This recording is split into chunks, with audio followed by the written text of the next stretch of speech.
Hi everyone. Am I audible?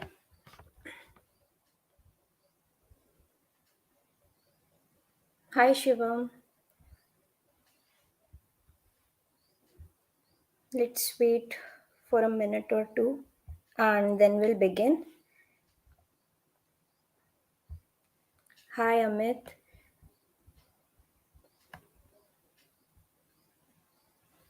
Okay.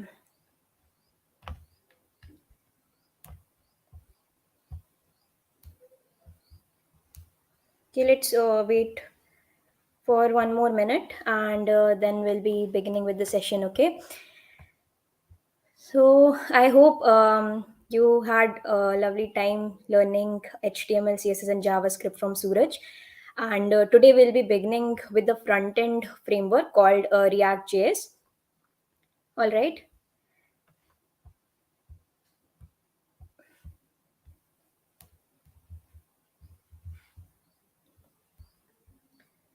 Okay, so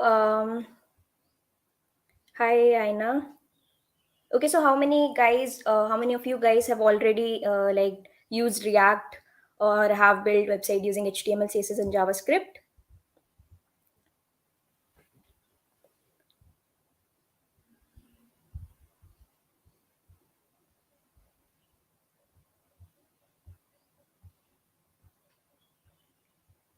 Okay, I think let's begin the session. Okay, okay, please tell me if my screen is visible or not. Okay, okay, is it visible?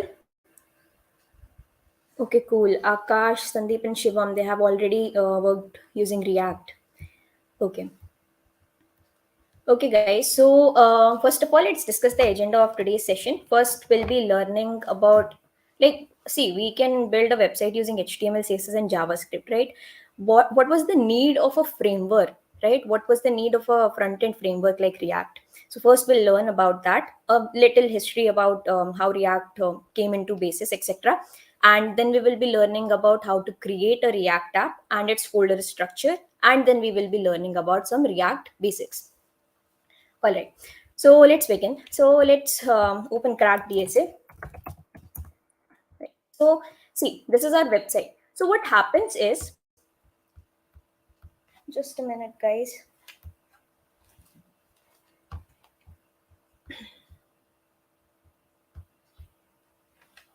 Okay, wait. I'll just open the comment section here. Okay. Okay. So let's first refer to this diagram here. See, whenever we are like traditionally building websites, right? So we have our browser and then we have a server. So what browser does is, like, right now what I did, I opened crackDSA.com. So I just hit this URL. So what my browser did was, as soon as I hit this URL, my browser just I just hit the URL crackDSA, and my browser requested from the server all the files required to view this particular website. So, what files do we use? We use HTML, CSS, and JavaScript. So, what happens is these files are being requested from the server and they are being shown on the browser, right? So that is how we see this here, right? Now, whenever we are building websites, here you can see uh, this is the whole website, right? And we have some buttons here, right? This is our nav bar and we have some buttons here. We have discuss, courses, bootcamps, etc. So as soon as I open discuss, right, as soon as I open discuss, I am directed to another um, section of the website, that is the discuss section. So I am directed to this. So what happens again is, we are on the browser here, so we interacted with the website, right? Here we have loaded our website, right? Here we have loaded our website. So what we were seeing? We were seeing crackdsa.com. So once we click on discuss, where do we go? We go to this. So how do we see this, right? So whenever we, we just interacted with the website. So what happened was all the files, all the files related to, all the files related to this discuss, right? we requested from the server, and these files which are related to the discuss, they came onto the browser, and we can see this particular um, uh, what can we call it, this particular section of the website here, correct? So this happens every time. Whatever interaction I do with the website, this is what happens. You see the website on the browser, you interact with that website, and the request goes to the server, and again your HTML, CSS, JavaScript files related to the server are brought onto the browser, and then you are able to see it, right? Okay, wait, am I audible? Okay, so this is what happens, right? So earlier also we used to build these websites. So whenever we were trying to build bigger websites, right? So for each and every website we were having these HTML documents, CSS files, and JavaScript files, right? For each particular aspect of the website we had different HTML documents. So each and every time what would happen is, we would just send a request to the server whenever the user would interact and would access some other documents, right? So those documents, like these, all the document related to that particular section of the website, they were requested from the server and they are being brought to the browser. So this is what used to happen. So this was the first problem, right? So whenever we tried to scale websites or anything, the code would get very big, correct? So the second problem was, see, right now we are using Chrome. So there are different browsers available outside, right? There is a Mozilla Firefox, there is Internet Explorer, there is Microsoft Edge, etc. So each of these browsers are implemented differently. So when the JavaScript was becoming more modern, right? That is when we were first what we had web 2.0, so we did not have any interactivity, etc. Sorry, web 1.0, we had only static HTML documents, and we will just see those documents as websites, correct? Then we had web 2.0, in which we had interactivity. So interactivity came from JavaScript. So as the websites started were developed more, JavaScript also was developing, correct? So not every browser was able to support the modern JavaScript, correct? So there were some of the things that Mozilla Firefox would not support, or Google would not go, Chrome would not support, correct? So that was the second problem. So to solve this problem, a library called jQuery came into the play, right? So jQuery did what? JQuery said that, okay, so there are different browser. I will just give you a blueprint so that you can deal with all the browsers, right? So earlier, what would happen is, inside of the JavaScript files only, we were implementing according to different browsers, right? So developers would know that, okay, this thing will not be working in Mozilla Firefox, or would be displayed differently in Chrome. So they would adjust their JavaScript code according to different browsers, correct? So jQuery said, all right, you just build the website, right? And you just code JavaScript out, and we will take care of the rest of the things, right? That is, uh, you just write one code for each and every browser. JQuery will take care of how it will be shown, right? It will be consistent throughout all the browsers, right? So this was the second problem. So what happened was, then again we were again using jQuery. So one problem was solved with jQuery, that is, the different browser thing, it was solved using jQuery. But again, when developers were building bigger and bigger website, it was starting to be uh, like handling all the code, it was getting very messy, right? So in 2010 what happened was, Angular.js, it was introduced by Google. So Angular.js is another front end framework, which just gives you the concept of single page application, right? So have you guys heard about it? Are you guys following me on this? Right. So what is a single page application? So right now what was happening was, we had different okay. Okay, hi Aditi. Okay, cool. So what Angular dot Okay, we were discussing about single page applications. Do you guys know about it? So Shivam, Atul, Sandeep are saying they know about it. Okay, so let's discuss about it. So whenever we were running this website, like in this case we saw, in the case of crackDSA, what we saw was we were requesting different HTML documents, correct? So we would interact with the browser, and we would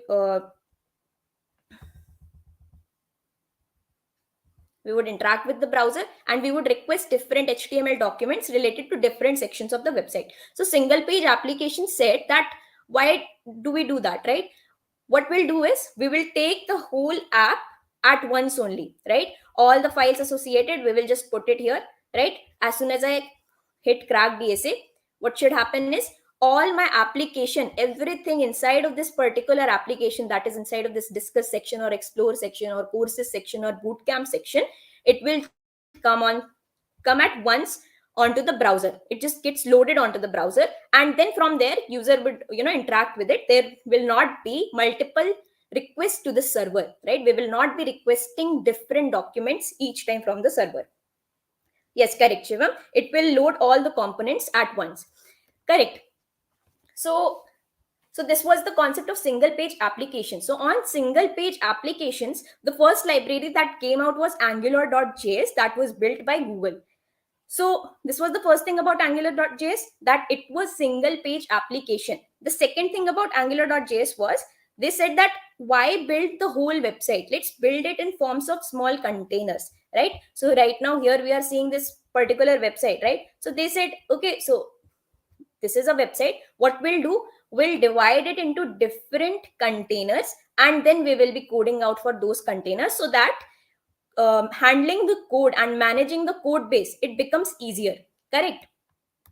Now, what was the problem with angular.js, right? Why did react.js came into the play? Now see, whenever we see a website, there are different things happening at once. Let's take the example of Facebook, right? So Facebook was also struggling with scaling its website, because they were adding new features all the time, and also it's a social um, website. So what happened was, there are different like features, right? Even if we like, let's open up Facebook here. Okay, wait, we'll just open image for the website. Okay, wait.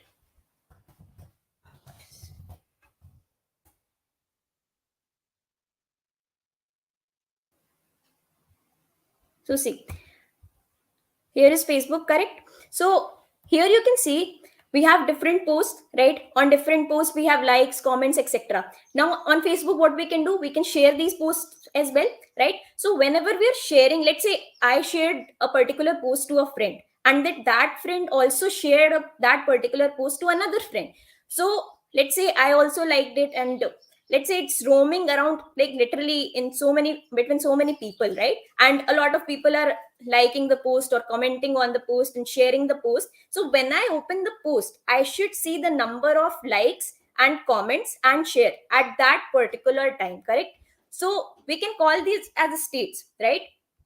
So what I'm trying to say is, all the data, right, related to likes, comments or share, it should be consistent to me, to my friend, and to all the people who have seen that particular post, right? It should be consistent.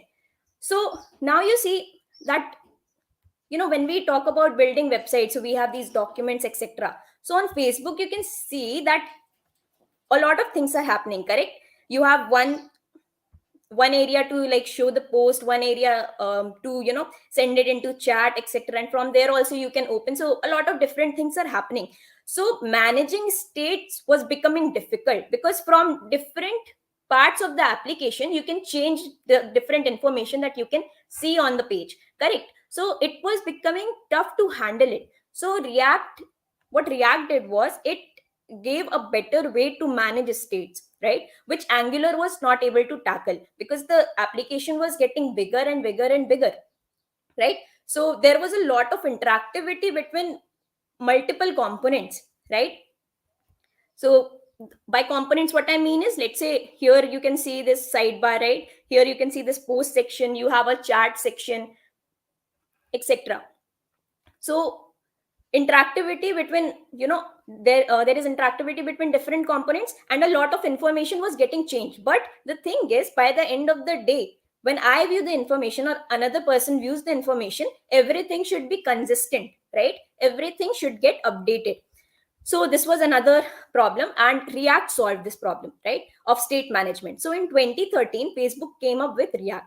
Correct. So this was a little bit history about website, and why, when single page applications came, and when single page applications came, it came with angular.js, and what was the shortcomings of angular.js, that we needed something else, that is React, right? So we have discussed why React. Correct. So let's discuss some other features about Reacts that made it very popular everywhere. Correct. So the very first feature is, as we discussed, of single page applications, right? So I'll just write here everything. You guys are following everything, correct? Like, if you have any doubts, you can ask in the comment section. I hope everything is clear, right? So the first thing was components, right? So what React did was, sorry, single page application, correct?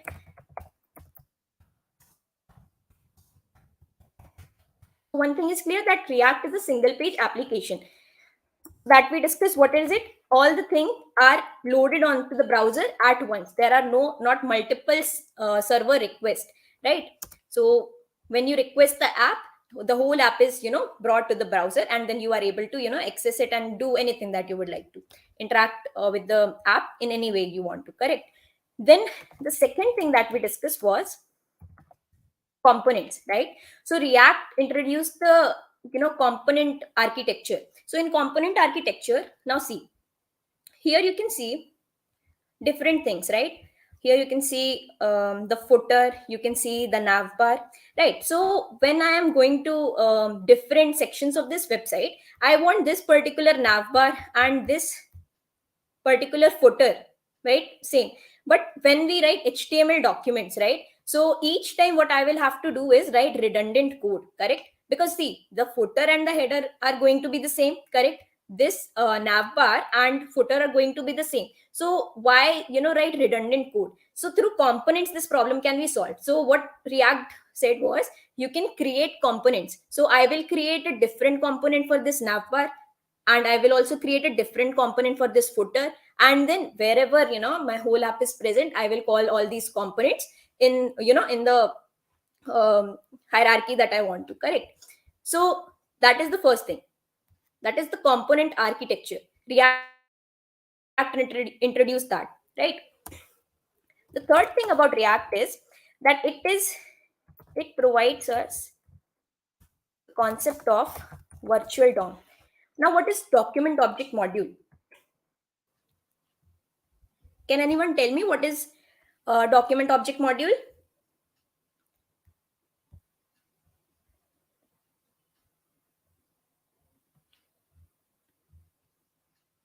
Okay, so document object module is nothing but, see, whenever we, like, let's say we go here in inspect, right? So here I can see something like this: HTML, then head, then body. So this is my whole document, correct? HTML document, and the hierarchy of different components, right? So first there is HTML. Inside HTML we have head and body, and then inside of body we have some div, header, main, and then inside of main we have some section, script, etc. Correct. So this is forming a hierarchy. Correct. So this hierarchy of elements is called what? Document object module. So see, whenever you do any change on the website, so you are essentially just trying to change your DOM, correct? So see, let's take an example, right? Let's say we have a button here, right? So let's say once I click on this button, I want some information to be displayed, right? Some information to be displayed at this particular position. So what JavaScript does is, it handles this particular event, that is on button click, I should see something like this. So to see something like this, my DOM should change, correct? That is what I'm doing, right?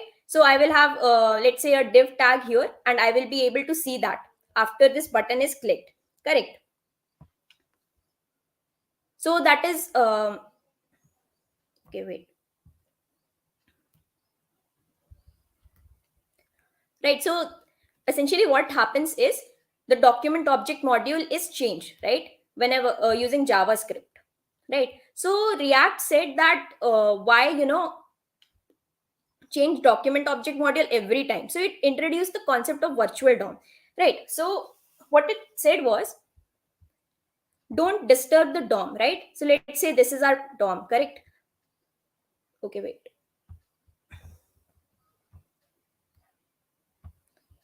Let's say this is our DOM,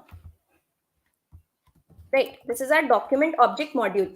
React said don't touch it, right? Because each and every time when you change DOM, right?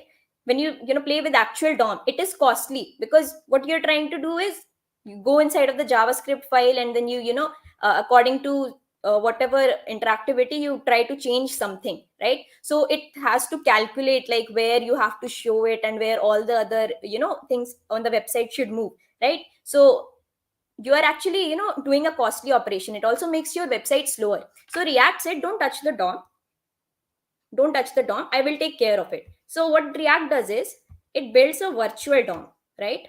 We will discuss more about this virtual DOM when we will be seeing our React application, right? So here is our virtual DOM, correct?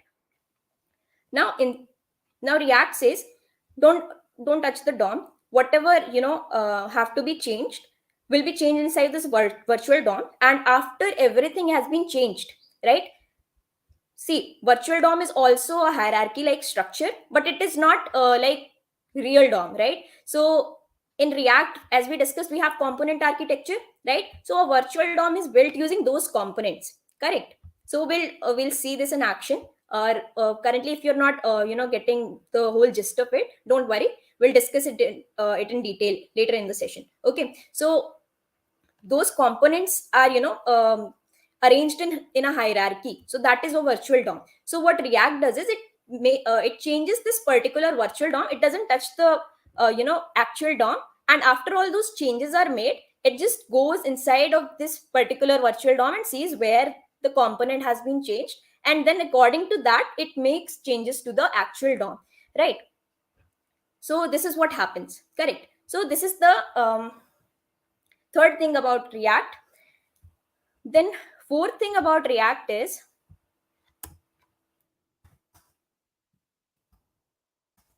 one-way data flow. Okay, now what do we mean by this? So as we discussed the concept of virtual DOM, right? Let's have some arrows here. Okay, wait. Let's say this is our virtual DOM. These are our components, okay, arranged in the virtual DOM, and they are connected to the first thing in the hierarchy, correct? Okay, right. So what one-way data flow says is it just adds a restriction to the data flow.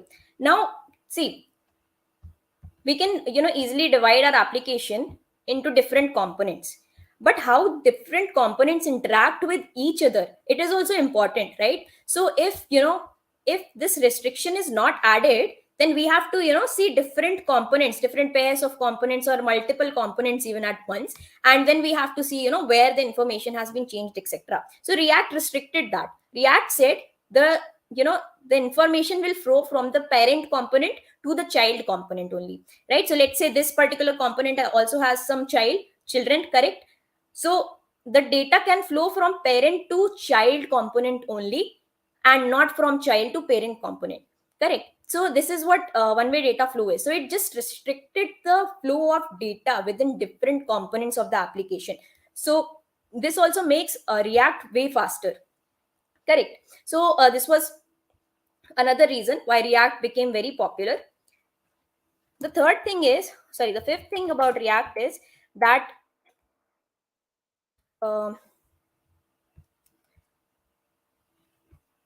So what else makes React better? It is actually UI plus functionality, right? It is the most important part about React. So what React is allowing you to do in components, right? When we make components, we are talking about components each time. So what are we doing inside of those components? So inside of those components, what we are doing is we are combining the UI, that is whatever the user will see, and the functionality, right? We don't have to create separate HTML or JavaScript files. What we will do, we will have a particular component, and inside of that component we will have our UI as well as functionality, correct? So we are just combining the JavaScript HTML. So what happens is it becomes very easy, for us to handle things, right? So we'll see how it gets easy in this session only, correct? So these are some of the reasons that made React very popular, and it is why React is used extensively in the industry. Like very big companies like Netflix, Uber, etc., these companies are also using React. So these are the reasons. That is it. First of all, it is single page application, then components architecture, then the concept of virtual DOM. It makes application faster, and one way data flow, it also makes application faster because there is a restriction on how the data will flow.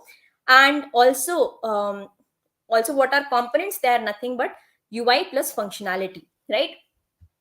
So this was all about React, right? Now let's move to the next part, that is create React app and the folder structure, right? So what you have to do is there is a command through which you can create your React app, right? So the first thing to create a React app is you should have Node downloaded on your system, right? So if you don't have Node, just go to Node.js, right? And first you should have this.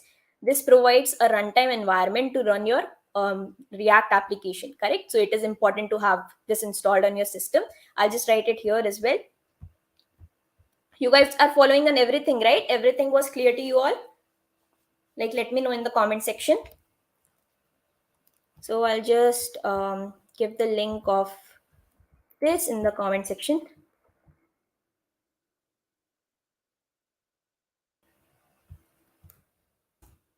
Okay. So please have this to run your React application, correct? Now let's see how we create a React application.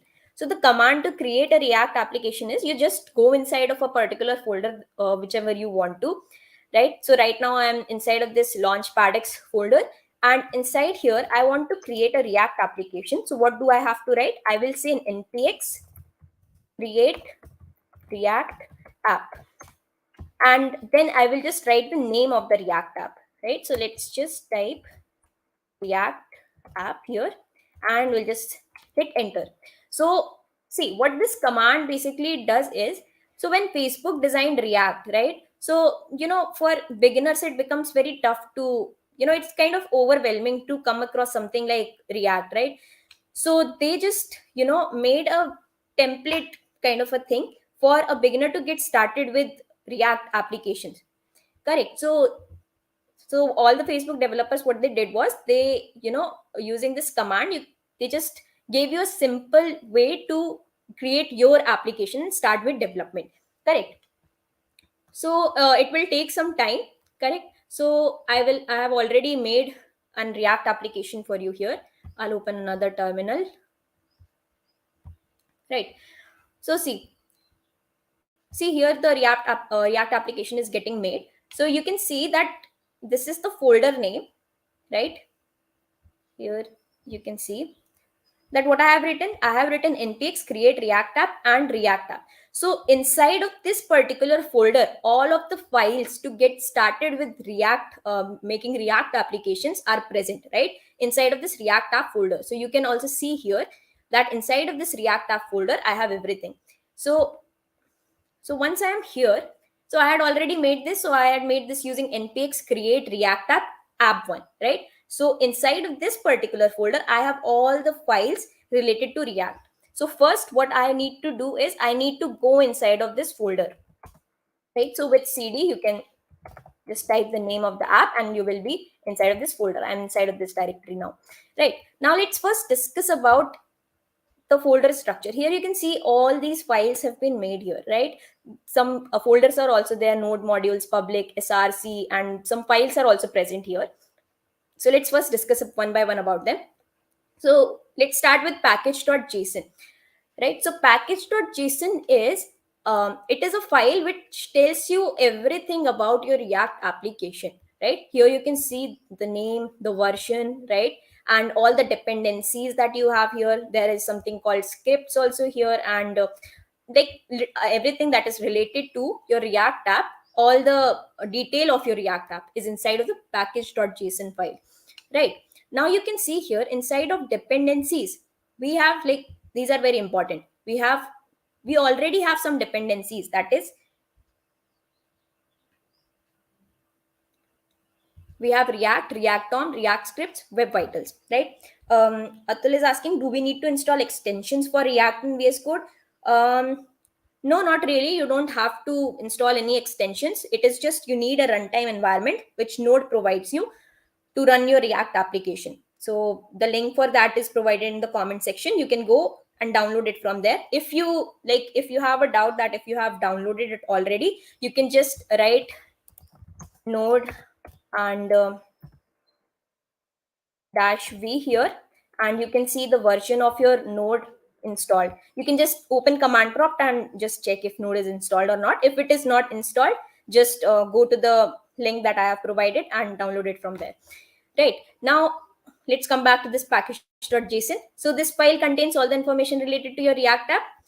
Now see, these dependencies are very important. So something called as React is there, something called as React DOM is there, something called as React script is there, and Web Vitals is there. So when you make your React application, these dependencies come while you make it, right? So this React provides you everything related to um, to development of a React application, right? And what this React DOM gives you, we discussed the concept of virtual DOM. It gives you a way to build your own virtual DOM and interact with it and make changes in that. Now what is this React scripts? Like, out of all these React scripts, you can is a functionality, oh sorry, a dependency, right? So what it allows you to do is, see, we have these commands here, some scripts here. So if you want to start your application, you have this particular command here. So this particular React scripts is start. It will do what? It will start your application, right? So all you have to do is write npm run start to start your application. So it will start your application inside of a browser. Correct. So this is all about package.json. So then we have our src folder, right? Inside of src folder, so the entry point of any React application starts from index.js, right? So here, whenever your application is invoked, this is the first file that is being accessed. Now see, inside of this file you have React and React DOM, which are very important while building your React application. Then you have imported your css here, and then you have something called app here and some report vitals here, right? So these two are dependencies which gets downloaded when you create the React app using npx command. And then here is this command, so you are just importing index.css, which also gets already generated through npx create React app. So inside of index.css, you just have some css code that is being used to show your React application, right? So so in React, what you can do is, you might be wondering, right, that we discussed that we have UI plus functionalities, right? So UI will be made using HTML and CSS. So we discussed that, okay, we will have HTML, but what about CSS? So you can simply import all your CSS file like this inside of your application, just like this has been imported here, right? Now see, you have something like this. You have React DOM dot create root, and you have dot get element by id, and you are trying to get something called root, right? So where is this coming from? So this particular root is coming from your public folder. this index.html file. It is a normal HTML file, but here you can see div id root. So this is what we are accessing from this index.js. So you might be wondering why, why we are doing this. So see, your UI is built using HTML only, right? So whatever is happening inside of this root here, so we have taken this root and we are rendering something here. So everything you do here gets, inside of this HTML file and is injected inside of this particular div element. So your whole application lies inside of this particular div element here, right? So if I try to, change this HTML file, that I can do. Okay, just a minute. Let's write hello here. Okay.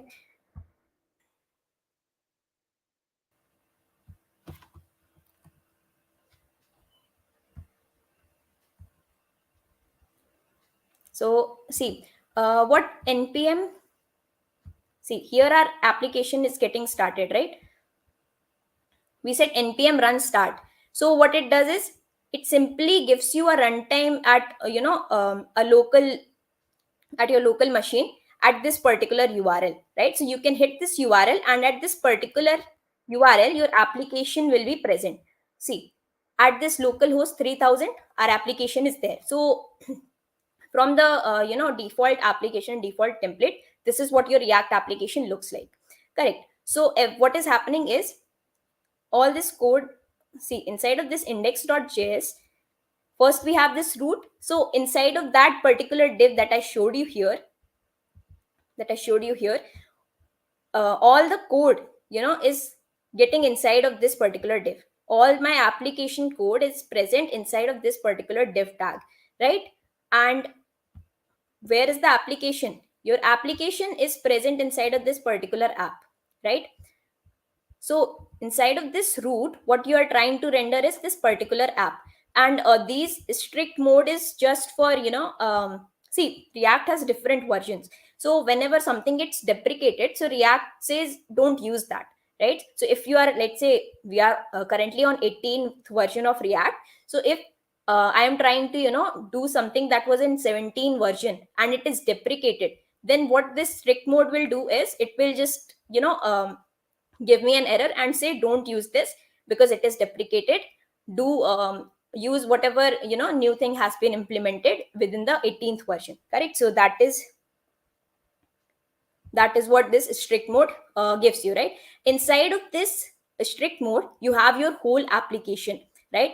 So inside of this you have app, right? So from where is it coming? It is coming from app.js. So here everything you are seeing inside here, right? It is coming from where? It is coming from this particular app.js. You can see you have a header and you have an image and some logo and, this spinning icon, everything. All your application is present here, correct? So this is what happens. You guys are following, right? If you have any doubts, you can ask.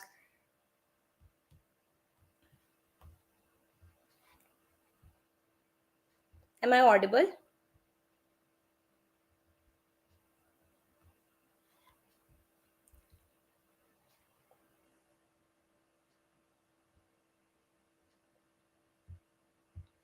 Am I not audible to you guys? Okay. Okay, Anil is asking what are web vitals. Okay, so Anil, web vitals are nothing but it is just some code to improve or boost the performance of your application. It is not very important, but it is usually for, boosting up your performance of the app, right? Okay. Right, so you guys understood this, right? That our code starts whenever a React application is started. Where do we go? We go inside of the index.js. This is the very, starting point of a React app. And from this particular position we have, inside of this index file we have our whole application, which is contained inside of this app .js file, right? Which was here, right? And where all this code is injected, it is injected inside of this div, because at the end of the day it is UI, right? And UI is implemented through HTML, right? So everything you do and every change you make inside of app will be injected inside of this particular div element, right? So once we did this, So what we'll be able to do is we'll be able to see, as I said, all the code inside of app is displayed here, right? You see all everything inside of the app. You have this div element. Inside of this element you have all this application, and below we added this, right? Inside of index.html, below we added this hello tag, h1 tag, and inside we have written hello. So this is valid, right? But you can see that inside of this particular div our application is present, and after that you can, you have this particular hello tag, h1 tag, correct? So I hope you have understood this. Now see the rest of the files. So this manifest.json is nothing but it just gives you an overview about all the different files that you are using. Here you can see all the icons and everything that you are using, right? So it just gives you an overview about these things. And robots.txt file, it is related to SEO purposes, right? So whenever we are trying to implement SEO etc., so we put everything related to SEO inside of this robots.txt file, right? Then we have some images. So and this favicon here, so here you can see this is an image, and here is the favicon, correct? Then we have some other files also here. So see this app.test file. So when we saw package.json, we also saw this test script, right? So whenever we are trying to test our React application, these files in these files we write tests, right? So inside of app.test.js you just write test related to app.js, and this setup.test.js is also related to app.test.js. So these files are just related to testing your application, but for the scope of this bootcamp we will not be utilizing these, right? So similarly, report web vitals, as I said, it is used to boost the performance of your application. The important files are index.js, app.js, your app.css, and index.css, right? And your package.json and package.log.json.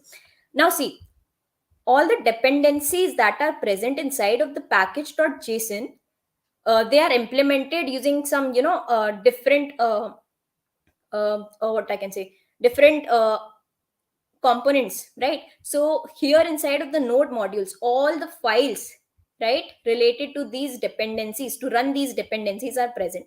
So whenever so these are the default dependencies that we have. If we want to have another dependency, we can simply do an npm install, and those dependencies will be present here, and the files required to run those dependencies will be inside of the node modules folder, correct?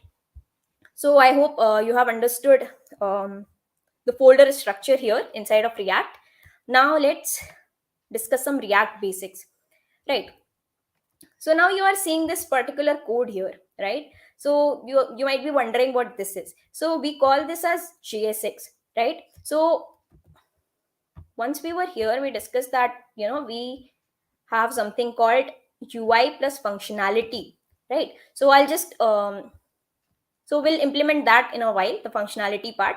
But here you can see what you're trying to do is you have some HTML code, and let's say I have some variable here. Let's just take color, and let's say it is blue, right? And let's say if I want to show it here, let's say after React, right? Let's have an h1 tag, and here I want to show this color, correct? So what is this? This is a variable, and usually what we would do is we would write this particular code inside of our JavaScript file, but I have written here only, right? I wrote this particular code here, and I am also using HTML here. So what we are trying to do is we are trying to combine UI plus functionality, right? So now see, here you can see blue, right? So we wrote it here, correct? So it is a variable, but normally in HTML document we use a script tag and do this. But here you can see we can simply simply write a JavaScript code above this return statement, right? So see, now let's discuss the JSX format, right? So we call this as JSX. All the components that we make in React, they the syntax is known as JSX. That is, you are trying to combine HTML with JavaScript, right? So let's delete all this code. and let's discuss about some basic things of React.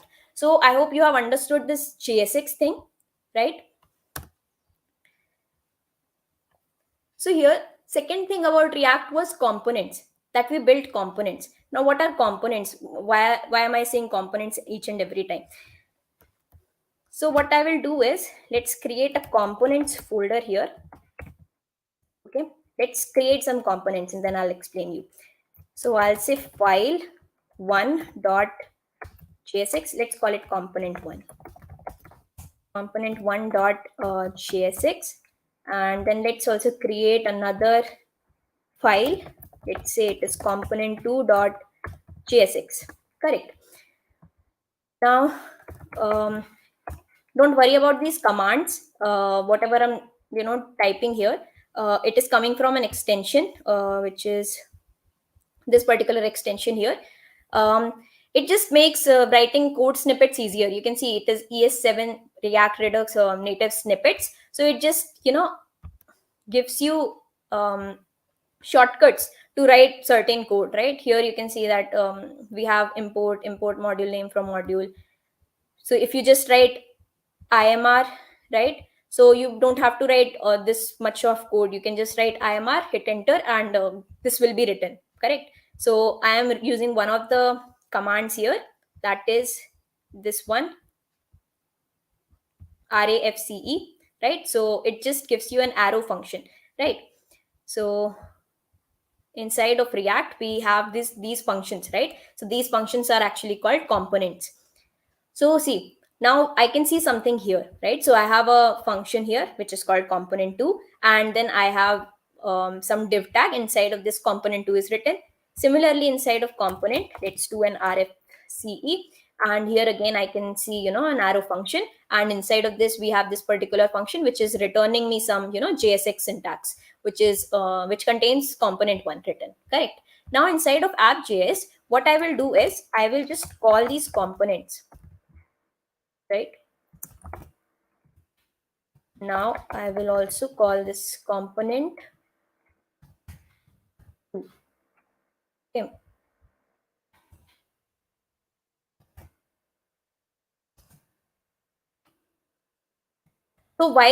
So you can see here, while you are importing these components, you need to import these components from these files, right? So these are nothing but, you can see this is a function, right? So what you are doing is you are just exporting this particular function, and inside of this app.js, you are importing everything that is inside of this component one or component two function using the import command. So it is important while you are building components, don't never forget to export a component, and wherever you are trying to use that particular component, don't forget to import that component there, right? So I had these two components, component one and component two. I imported them.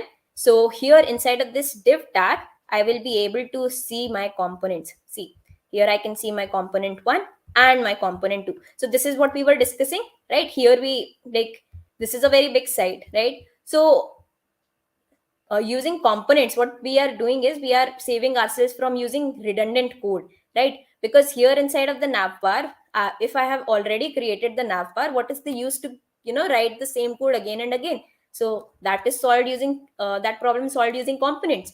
Now I can simply create a navbar component, and inside of that component I can put all my code, and all wherever I need that particular component, I can simply call it. I can simply import that particular component wherever it is required, correct?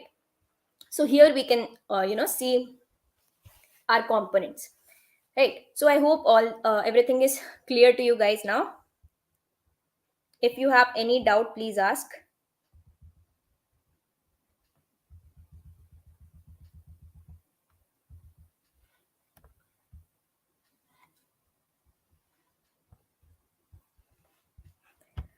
Now, another thing, see, once when you create your components, make sure the first letter of your component file is capital, right? Here you can see I have created component one.jsx. It is capital.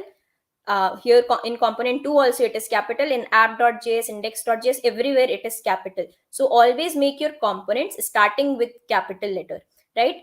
So that is a restriction on name convention. Second thing, whenever you are creating your function, inside of that, always have um, like always put all your code inside of one div tag or whatever tag it is, the parent element, just like in HTML, right? Here in HTML, you can see you can only have HTML once, right? You cannot write it again and again.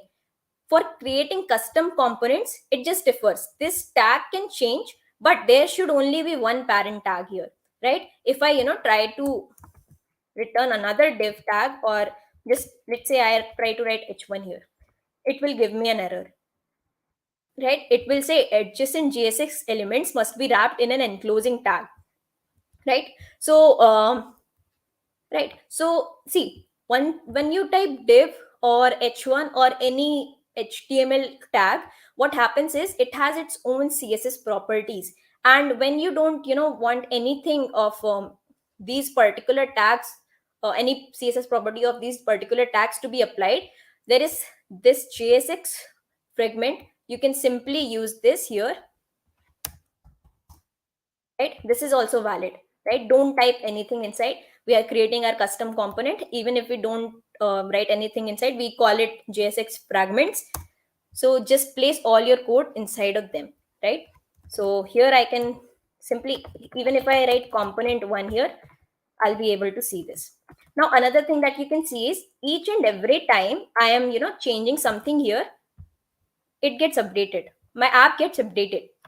So that is a good thing about React scripts, right? So this particular library that we saw here, right?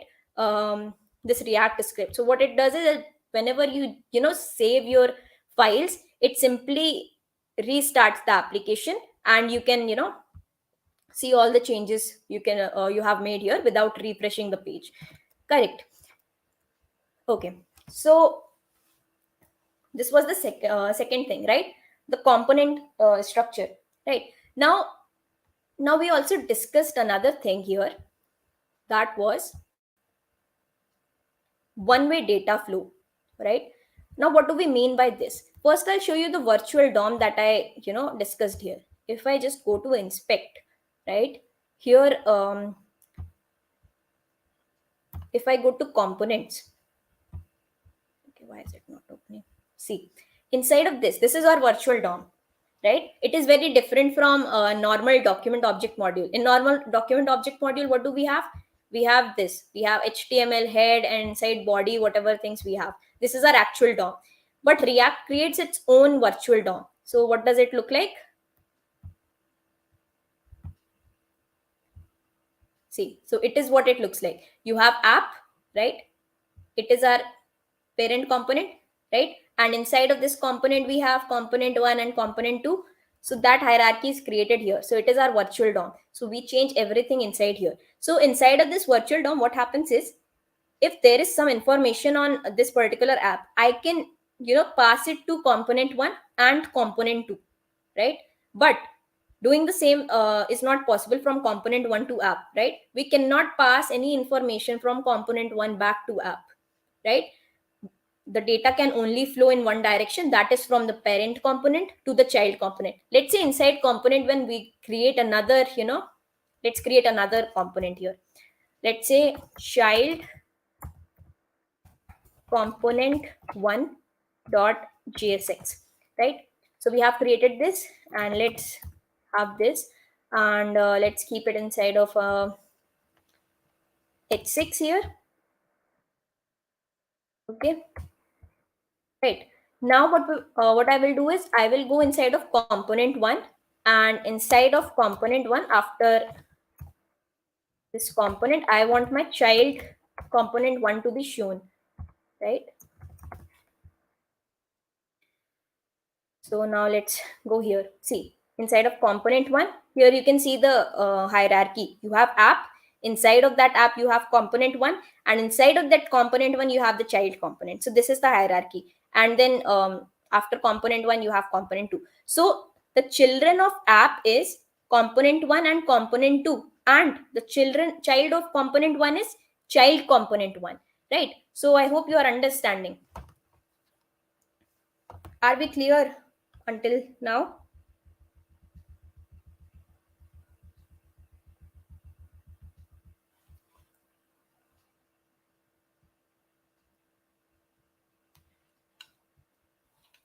Okay, so now let's discuss how data flows. Now we are talking about data flow, right? That data flows from the parent component to the child component. Let's see how that does. So we call them props, right? Whatever data we pass from the parent to the child, we call that prop, right? So here let's see, we have component 1 and component 2, right? And we have app here. Let's create a variable. Let's again say color here, and let's type blue again. And let's say I want component 1 to be able to access this particular value, right? So what I can do is I can simply say, um, let's write it as this, and let's pass our color. Okay, now see, what I am doing is I am passing the data from my app, that is this particular component, inside of this component 1, right? So these are called props in React, right? Whatever data you pass from the parent component to a child component, we call it as prop. So here we had just a string. You can have any value. You can have an object. You can have a Boolean value. You can have any kind of value, and you can pass it to your child component to be rendered in any way that you want to, right? So now let's go inside of component one. Let's try to access it, right? Also from here we can pass multiple, values, right? Let's say we have let's say let's create an object, right? Let's say we have an object called car, and inside of this object we have the name of the car, which is let's say Maruti. And let's say the year of manufacture we have here, and let's say it was 2010. Okay, so this is an object. How you can pass this? You just write, let's say let's write object here, and you can get your object by saying car here, right? So we have this color, which is a string. So you can see here, this is the name, that name of the prop that we will be using from component 1, right? So inside of component 1, inside of arguments, we will pass props, right? So these props are what? These props are color and car. Here you can see, you can access this particular value using this keyword here, not keyword but name, right? So whatever name you want to give it, to access in component 1, you give it here, and here you have just passed the value, correct? So see, inside of here we have our props. Let's now get it inside of let's make another variable. Let's not make another variable, let's just access it from the props. So what I'll do is I'll write props dot whatever the name was of this particular value here, right? So I said I can access it using this particular name that I have provided. So I will just type this here. Now if we go to our app, you can see blue is written here, right? So from where is it coming? It is coming from app, right? And we have passed this from app to component 1, right? So inside of component 1, we are trying to access it like this, and we have just written props dot whatever value it was color, so I wrote color here, and I can access it from there, right? So these are props. Now let's say if I want to access my object here, right? Let's say I want to access my object.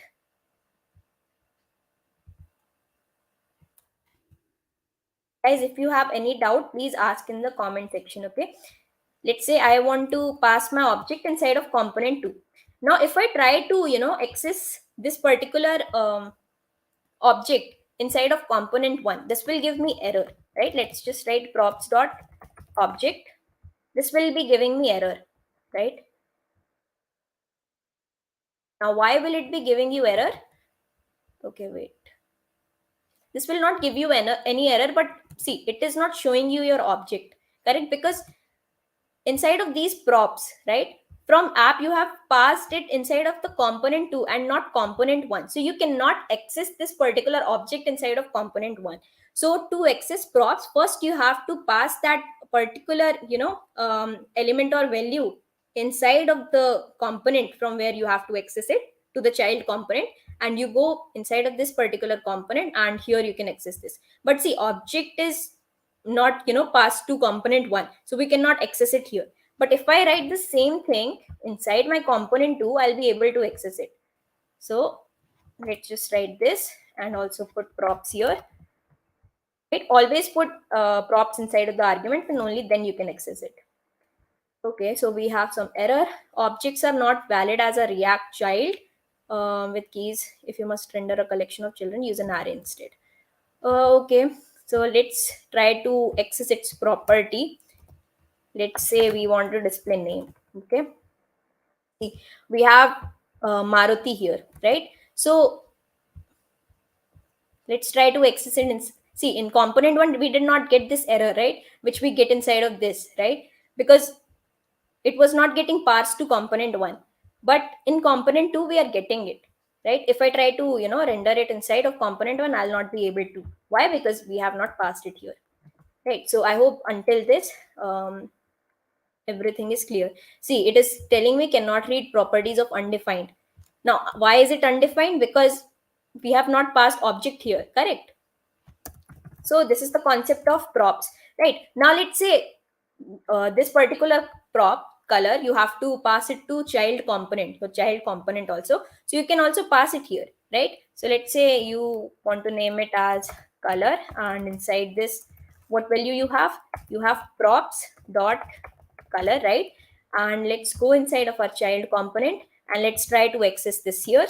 What we'll do, we'll say props dot color. Okay, and let's also put props inside of the arguments, and then we'll be able to see blue here also, right? So you can pass the information from a parent component to a child component. But let's say if I try to write something here, right?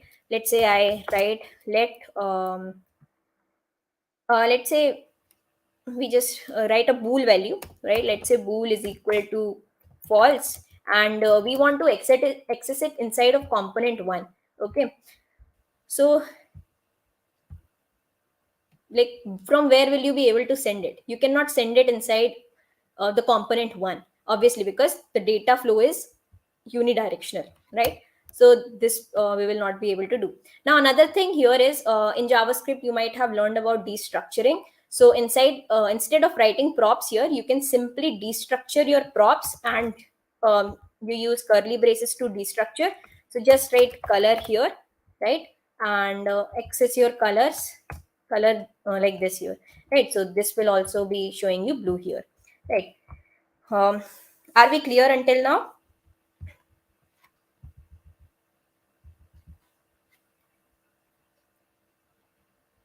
Please let me know in the comment section. Are we clear?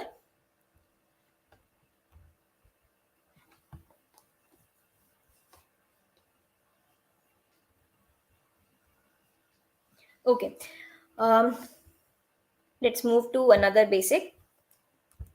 Right, so this is props, right? This is unidirectional data flow. You can pass information from parent child or parent to child, correct? Now the other thing is, we are trying to combine functionality and everything. So let's take an example here. Let's take an example here. Let's say uh, let's remove these components. Okay, let's just have a button here. Let's say we have a button here. Let's say we have this particular button, and let's say I want to do something when this button is clicked, right? So I can simply provide it that particular event, right? See, when I write on click, if I write just on, you can see these all events that you can access from here, correct? So in React, playing with events, conditionals, everything becomes very easy, right? So let's say if I click here, let's say I have this on click value, and inside of this on click, let's have a callback. And inside this callback, what I want to do is I want to change the value of color. I want to change the color to red. Okay. Okay, so let's write change color here. Now let's go back to the app. So I have this button here, right? And let's also see it in action. We have H1 and here we'll show our value color here. Okay, so we have this value color. So we have blue. If I click on this, it should get changed to red. Okay, why is it not getting changed?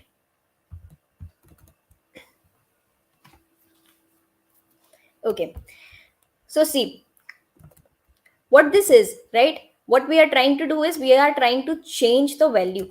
It will not get changed because our app is not getting rendered again. We have the app. When I refresh it, I should be seeing red. Okay. Okay, wait.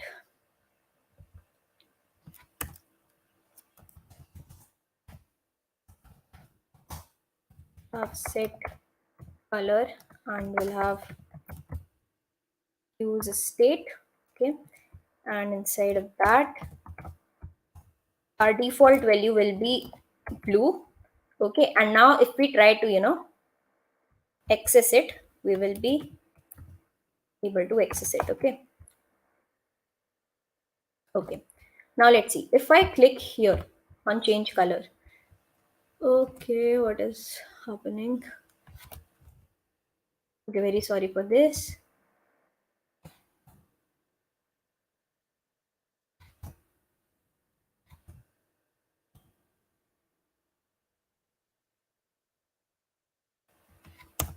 We have to set the color as red. Okay, now let's see. If I change the color, it becomes red. Now you might be asking, what is this use state, etc. Right? Why was it not working before?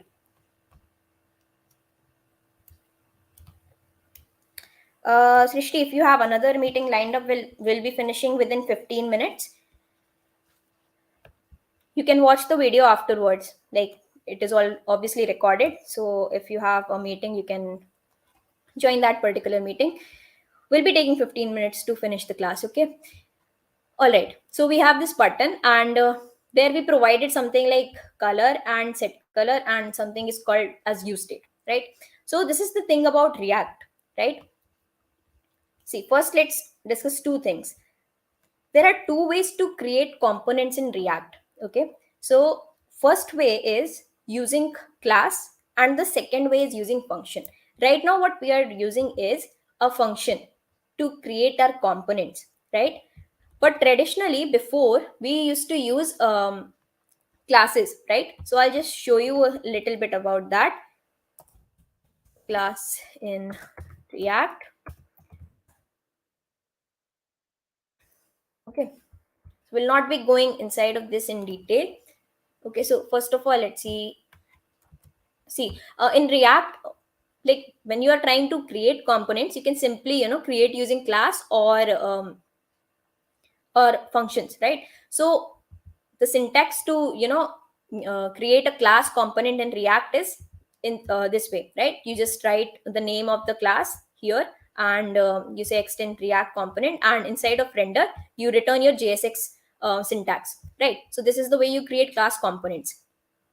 And inside of functional components, what do? We just create function and we put everything inside of return statement, whatever the JSX syntax is, and then we just simply export it inside of this class. We simply use the class and whatever functionality the class provides us, and through that we do this. Now now why this is not used now, right?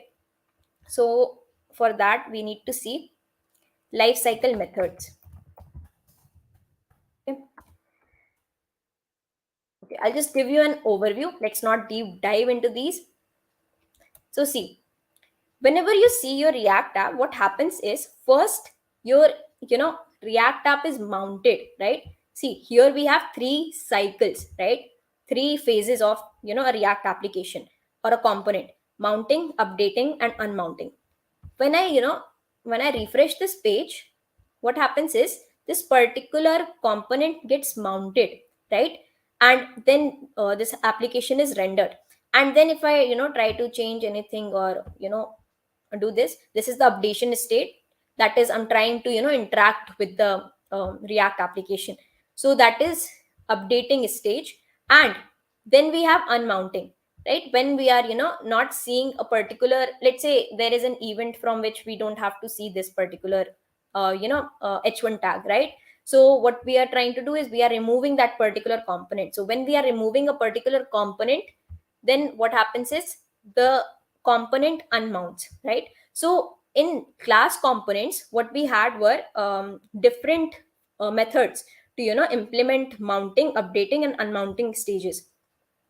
So we are only talking about class components. I'm just giving you overview about that, but we'll only be discussing about functional components, and we'll be building our project using functional components only, right? So we have mounting. So inside of mounting, what happens is our React app is rendered, correct? So that is done using constructor and these particular methods when your application is getting rendered or a component is being displayed. And when the component is displayed, whatever changes you are making to it are happen during updating stage, right? So these methods are used to update the stage. And after this, like whenever you are removing some particular component from the page, unmounting happens, unmounting of that particular component happens. And this particular method was used to unmount a component from the page, right? Or perform any action while the page, particular component was getting unmounted, right? So these are the life cycle methods. So when we talk about class components, and whenever we have to see, these three methods are common in React application. You have these phases, but to change these phases, what methods are used, right? Whenever these phases are happening, or what if we have to change anything in our application, these particular methods are used, right? That we just saw. Inside of updating, we have these, and inside of unmounting, we just had component will unmount. And when we are when our component is mounting, that is being rendered, then we use these methods to change or do some action when the component is mounting, right? So these methods are used within the class components. So what so React said that, okay, whenever we are trying to utilize these, what happens is we are trying to do things very traditionally, right? For example, let's take example of libraries, standard template libraries within C++ or Java, right? So we already have an array, correct? We already have, like, we have all the containers that we need to use. We see trees used using structure, etc., queue or linked list, anything. Why do we need template libraries? To make things faster, right? To be able to write cleaner code. So for that, hooks were introduced. Okay, so here we can see hook, right? So inside of functional components, right? See, these phases are common: mounting, updating, and unmounting. These phases are common. So hooks were introduced to, inside of functional components. How can we, make changes according to these particular phases, right? Whenever these phases are happening, if we want to display some information, how can we do that inside of functional components? So for that, hooks were introduced, right? So again, what was the reason behind introducing hooks? Like, why we were not building things traditionally? To boost up performance, right? To write cleaner code, to write compact code, right? So another basics of React is, like, it is specific to React. See, class is present in each and every language, right? Whether it is JavaScript, C++, Java, you learn about classes and objects. But these hooks are, specific to React. Whenever you are learning React, you should know that whenever you build functional components, you should know how to use hooks, right? So through the inside of this bootcamp, we will only be dealing with two hooks, that is use state and use effect. So right now here you can see I have used this particular use state. So what this hook is? So this hook is state management tool, right? So we discussed that React makes state management easier, right? We saw that example of likes and comments on Facebook, right? So what this use state does is, right now when I just typed let color and I was trying to change its value, it was not getting changed, right? And when I refreshed, it was obviously getting set to default. And when I was clicking on the button, I was not able to change it. Why? Because my component was not getting rendered again. So when I type user state, right, so it takes two value. First is this value, and the second is a function to change this value. So once you change this value and you access this particular value, right, it gets updated, right? See here, inside of the application, what was happening was I clicked on change color, so it became red, right? Okay, wait. I'll refresh this. So it gets set to default. So this default value is blue, correct? And when I when I click on change color, my value gets changed, right? Whatever was contained within this color, it gets changed using this set color, right? Set color is a function to update the value of this color, right? And when I am trying to access it, what happens is my app is getting rendered again, right? So what is happening when I, see, I rendered it again, I click on change color, my app re-rendered to show me this, correct? So that is what use state does, right? Now let's discuss about use effect. Are you guys clear on everything that is being discussed? If there is any doubt, you can ask in the chat section.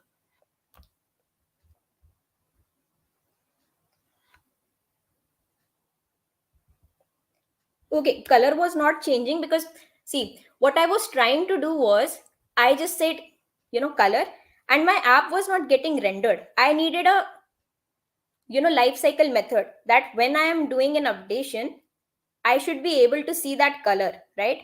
But that color was not getting changed. See, the color value was getting changed, but it was not getting rendered again, right? So we were not able to view that particular color.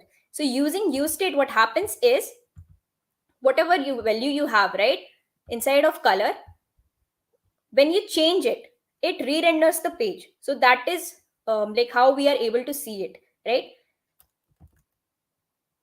Okay, wait, this will be more clear when we will be talking about use effect. All right, are we clear until now? If you have any doubt, please ask.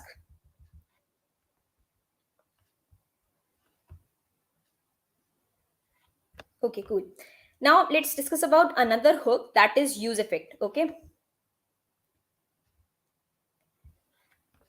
so see, I hope use state is clear to you. Use state is simply, state management tool through which you can just see. First thing is a value. It takes a value and a function, right? So when you invoke this function, you are just changing this particular value. And here you can just pass the default value to this, right? You can pass any value, boolean or object or anything that you want to pass inside of this particular use state.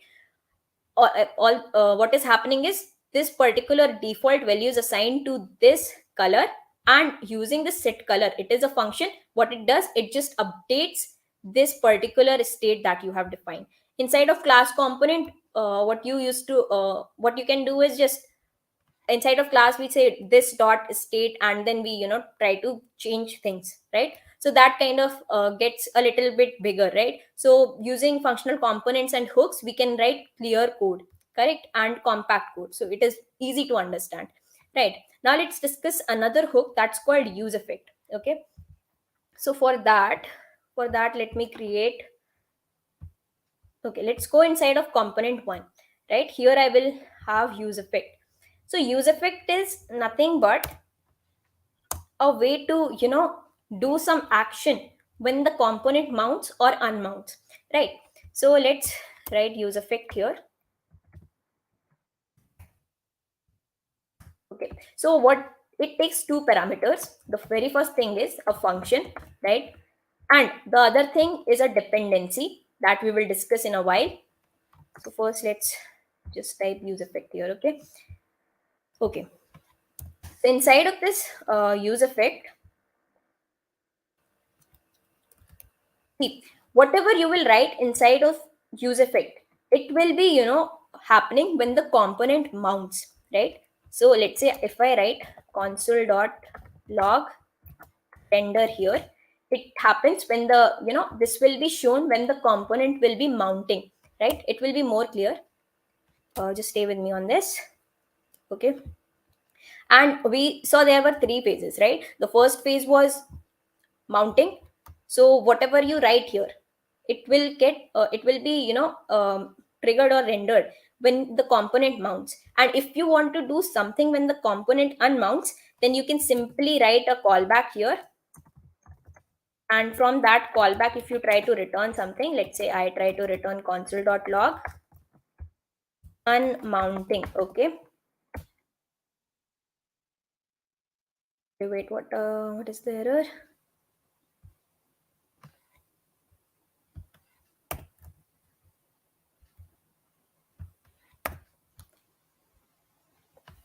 Okay, why is it giving me error? Okay, sorry for this. Just return a callback. Very sorry. You have to return a callback when you want to show something that unmounts. So let's say we want to show console.log unmounting. Okay. All right. So this will be triggered. Everything you write here inside of use effect, it gets triggered when the component is mounting. And if you want to do something when components unmounts, then you have to simply return a callback. And whatever you write inside of that callback will be happening when the component unmounts. Now let's see it in action, right? We have our, let's also get our component one here. Okay, so let's define two states here. Let's remove these. Let's define two states here. Const render comma set render is equal to use state. And let's say initially render's value is 0, right? And let's make another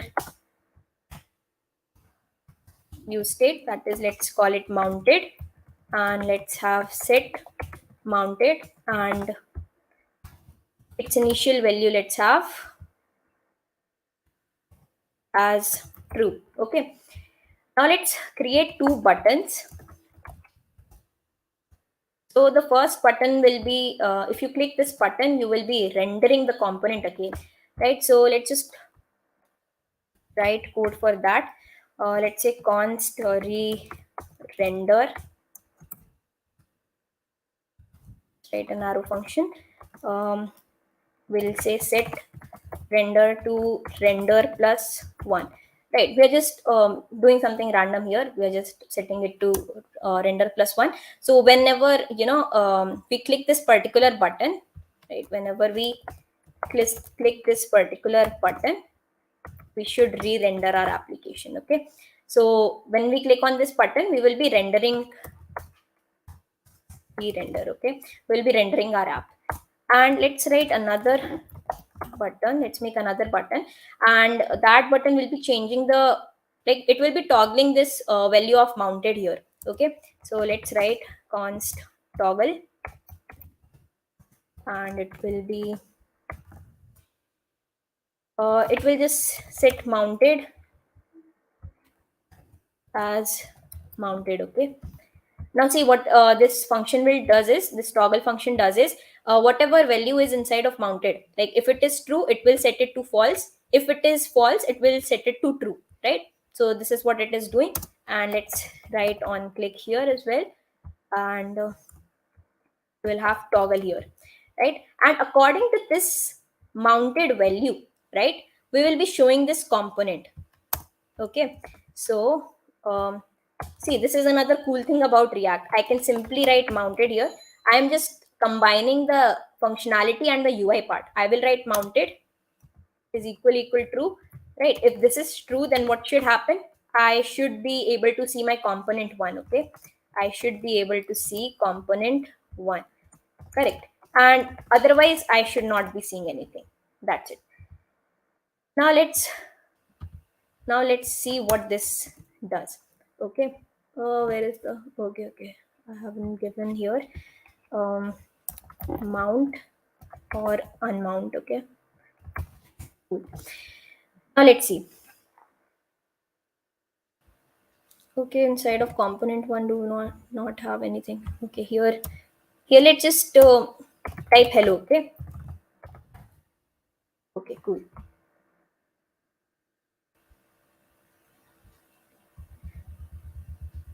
Please put your doubts in the comment section if you have any. See, we are seeing hello here, right? Let's open the console, then we'll be able to, see. See, if I re-render it, what it does, it says unmount, right? And then it renders it, correct? And then we are able to see hello, correct? If I click re-render again, what it does, to re-render, first the component should unmount, right? It should be removed. And after it is removed, it should get rendered, right? So here render is there. Okay. Now I will clear this. Now if I type on, if I click on mount, unmount. So see, what happened was this particular component, right? This particular component got unmounted. Why? Because see, its value became, we are what we are doing is we are deleting this component from here, right? According to this particular value, like if mounted is true, then we should be seeing this component. Otherwise, this component should not be shown here, right? So it told me it unmounted. If I click on this again, right? This is happening because we are using two states here, right? So then what happens is, again, it renders, right? It just got it just returned it twice, but what is happening is it rendered again, correct?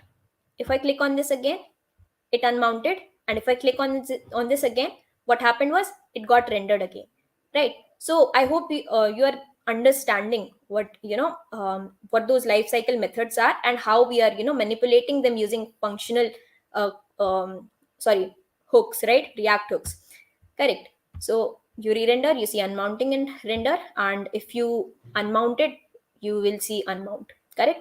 Because you're trying to delete that particular component from here. So by using use effect or use state, what you are doing is, using use effect, you are simply trying to, manipulate your React app whenever you want to, change anything during the different phases of React app, right? When you mount, you want to do something else.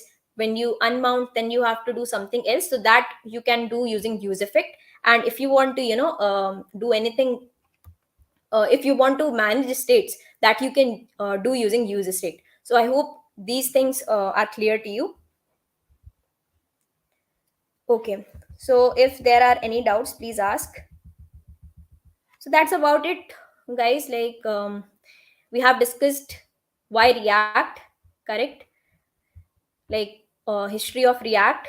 We saw how to create a React app. We saw the folder structure, and we discussed some React basics, correct? If you have any doubts, please ask. Like, I'll also put the command to create a React app here.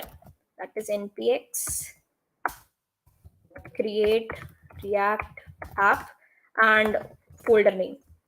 Right. Also, guys, remember, whenever you are, creating your React app, you should have Node.js installed to run your React app, right? So once you, using this particular command, that is npx create React app folder name, you will be able to create your React app inside this particular folder, right? So if you want to run your app, do not forget to move inside of that folder, right? Here also, if you see, if we go above, okay, we can't go above.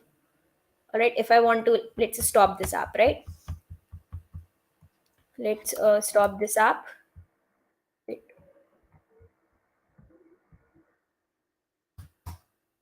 Using control C, you can stop the app. Now if I move back to, let's open a new terminal. Okay, so we are on this particular terminal here, and if I try to run this particular app one from this LaunchPadx, right? If I write npm run start, it will give me error, right? It will give me error. Why is it giving me error? Because all my files are present inside of this particular folder, that is app1, correct? So I need to go inside of that app1 folder. So I'll just cd inside of app1, and if I now try to write npm run start, then my React application will be starting. So please remember this, and from tomorrow we'll be building our portfolio website. Okay, what is npx? npx is a command to give you a blueprint of the react application, because you see there are multiple things here, right? You can like so whenever you are trying to create your react application, you have to create multiple files and multiple things, so that you can't, like, for a beginner, that is overwhelming, or they might not be able to do it. So what Facebook did was they just gave us this command, npx create react app, and through that through this command we can simply create our app, and it will just give us all the files that are necessary to build our application. Okay. Yes, correct, used to import react framework. Okay, so I hope everything is clear to you, right? So let's just discuss like all the summary of the session. So first we discussed the history about React, correct, and then we saw how to create React app, and then I told you the commands to create React app and how you should be running your React app. And here you can see the folder structure for the React app. I explained about all the files, what is their purpose, etc. And then we discussed about props and some hooks, right? So that is all for today's session. So we'll meet you tomorrow, and please create your react app, and we'll be building our portfolio website tomorrow. Okay.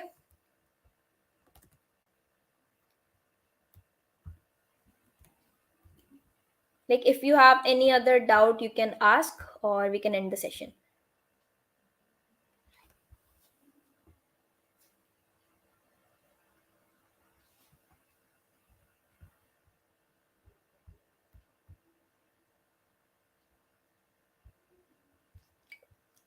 Okay, so if you have like any doubts or anything, you can put in the comment section. Also, don't forget to comment attended. Like Ravi, don't comment here, but comment after this live stream ends inside of the comments to mark your presence. Okay. Swastik is saying no, ma'am. Do you have any doubt?